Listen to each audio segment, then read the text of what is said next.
गांव में दीनानाथ नाम का एक व्यक्ति रहता था। उसके घर में उसकी बीबी और 2 बच्चे भी थे। वह गांव में एक इलेक्ट्रॉनिक दुकान खोला हुआ था। वह टीवी, पंखा, कूलर, मिक्सी, रेडियो वगैरह वगैरह ठीक करने का काम किया करता था। उसका बेटा रमेंद्र दुकान में आता है, उसे रिपेयरिंग में दिलचस्पी है।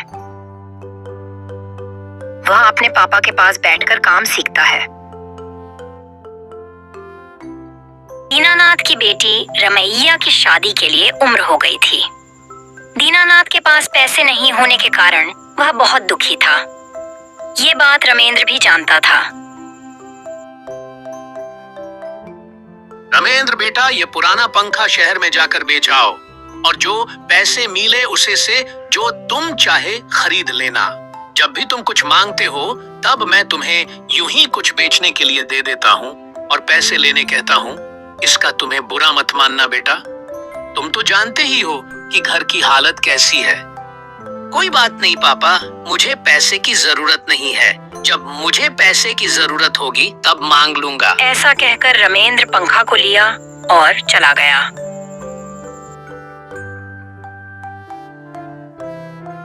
वह जैसे ही जंगल पहुंचा, उसे एक चिड़िया रास्ते पर पड़ी हुई नजर आई। अरे ये क्या, एक बेचारी चिड़िया वो रास्ते पर पड़ी है। चलो मैं इसकी मदद करता हूँ। रमेंद्र जल्दी से पानी लाकर उस चिड़िया पर पानी छिड़क दी। जब उसे होश आई तो उसे पानी पिलाई। धन्यवाद रमेंद्र बेटा, जो तुमने मुझे पानी पिलाई। चिड़िया रानी, तुम बोल भी सकती हो। हाँ, मैं एक बोलने वाली जादुई चिड़िया हूँ। तुमने मेरी बहुत बड़ी सहायता की। तुम्हारे जगह कोई और होता तो वह मुझे नुकसान पहुंचाता। बताओ मैं तुम्हारी किस प्रकार से सहायता करूं? मैं आपको क्या बताऊं? चिड़िया रानी, मेरी घर की स्थिति कुछ ठीक नहीं है। तुम तो अंतर्यामी हो, तुम तो सब कुछ जानती ही होंगी। हाँ, मैं जानती हूँ। मैं तुम्हें सोना बनाकर तो नहीं दे सकती, लेकिन इस पंखा को हवा में उड़ा सकती हूँ और तुम उस पंखा के सहारे मेरे साथ आओगे तो एक रहस्यमय जगह पर ले जाऊंगी। उस जगह से तुम्हें लाभ जरूर होगा। ये बात सुनकर रमेंद्र खुश हुआ और पंखे को उल्टा पकड़ा। बस वो घूमने लगी और हवा में उड़ने लगी। यूं रमेंद्र चिड़िया के पीछे उड़ने लगा। दोनों जंगल, पहाड़, नदी, तालाब और समुद्र पार करते हुए जाने लगे। आखिर में वे एक प्रदेश में पहुंच गए और नीचे उतरे। वहां जहां देखो सोना ही सोना था। रमेंद्र, तुम जितना चाहो उतना सोना जल्दी से ले लो। ये बहुत खतरा है। ज्यादा देर रुकना ठीक नहीं है। मुझे तो बस ये एक थैली सोना से ही काम चल जाएगा। ऐसा कहकर एक सोने की थैली उठाया और उड़ने लगे।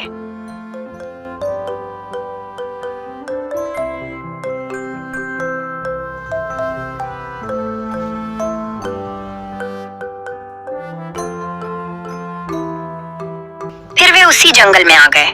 रमेंद्र ने चिड़िया रानी को प्रणाम किया और घर की ओर चला आया। घर आकर रमेंद्र ने सारी बात अपने माँ पापा को बताई। घर में सभी खुश हो गए। कुछ महीने में वे बहुत अमीर हो गए और उसकी बहन का धूमधाम से शादी भी कर दिए। रमेंद्र की माँ कोई भी बात नहीं छुपा सकती थी। शादी के बाद दूर के रिश्तेदार झुमरी ने रमेंद्र की माँ से पूछा, भाभी आप लोग इतना जल्दी घर बना लिए और शादी तो आप लोगों ने बड़ी धूमधाम से की।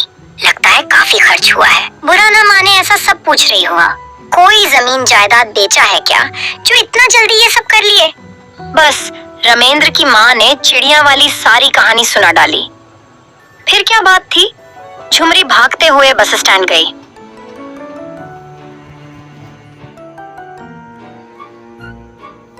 जी, झुमरी ने अपने लालची पति बग्गा को सारी बात बताई।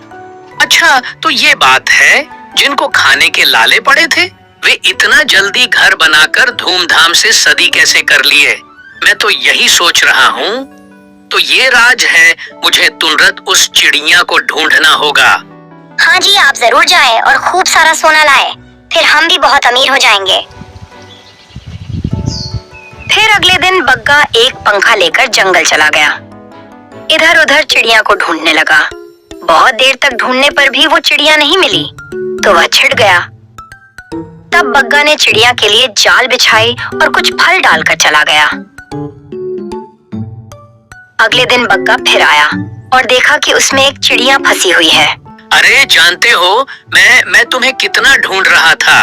तुम चुपचाप मुझे रहस्यमयी जगह पर ले जाओ, नहीं तो मैं तुम्हें यही जान से मार डालूंगा।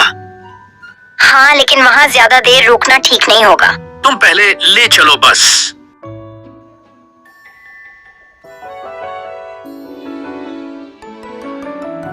बाप रे, इतना ज्यादा खजाना, ये सब मुझे चाहिए। दुनिया में सबसे धनवान बनना हो मुझे।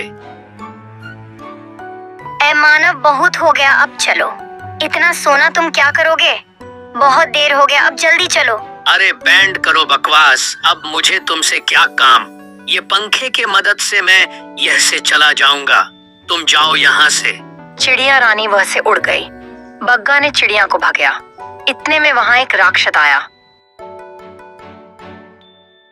और पीछे से खुजाया वह ध्यान न देकर सोना जमा करने लगा। अरे कौन है और काम नहीं है क्या कि जो डिस्टर्ब कर रहा है?